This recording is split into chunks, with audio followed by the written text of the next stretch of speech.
BFM Business, l'info éco. Bonjour à tous. Il y a un risque élevé de tension sur le réseau électrique en janvier prochain, met en garde RTE. Le gestionnaire du réseau électrique vient d'actualiser ses prévisions, conséquence du redémarrage tardif de certains réacteurs nucléaires. Les vagues de froid cet hiver seront déterminantes. Pour le moment, notre consommation d'électricité est à la baisse, moins 6% par rapport à l'avant-crise. Justement, pour le financement de la maintenance du parc nucléaire, EDF signe avec Crédit Agricole un prêt bilatéral d'1 milliard d'euros, une première mondiale, selon le communiqué des deux groupes.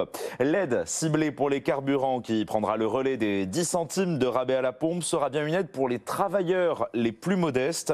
Un ménage sur deux devrait en bénéficier, versement à partir de janvier prochain, annonce la première ministre Elisabeth Borne dans le quotidien Les Échos.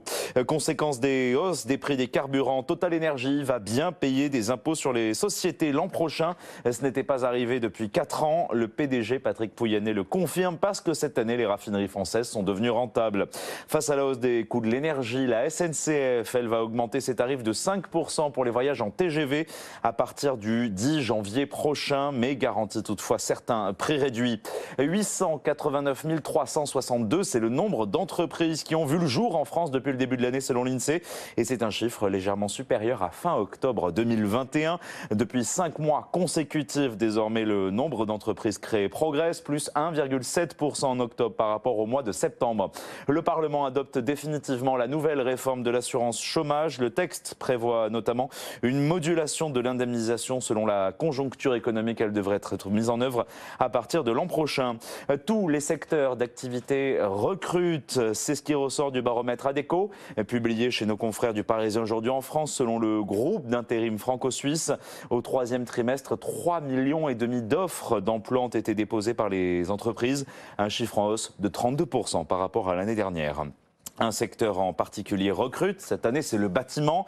Journée spéciale sur BFM Business à l'occasion des 24 heures du bâtiment. Ne manquez pas l'interview à 18h15 de Moussa Camara, le fondateur de l'association Les Déterminés. Les salariés allemands de la métallurgie vont voir leur salaire augmenter après la réussite du dialogue social outre-Rhin. Le patronat et les syndicats ont annoncé cette nuit un accord sur des hausses de salaire de 8,5%. Un accord pour près de 4 millions d'employés dans l'électrométallurgie, après plusieurs semaines de négociations par le puissant syndicat IG Metall.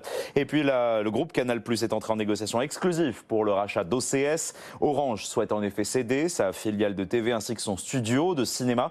La transaction pourrait se conclure au premier semestre prochain, et la filiale de Vivendi fait figure de favori à la reprise, selon une information Variety et des Échos. Le CAC à la mi-journée, il est dans le vert, plus 1% à 6650 points à la mi-journée pour le CAC 40. 12h35, la suite de 60 minutes business, BFM Business avec vous. Merci Thomas Schnell.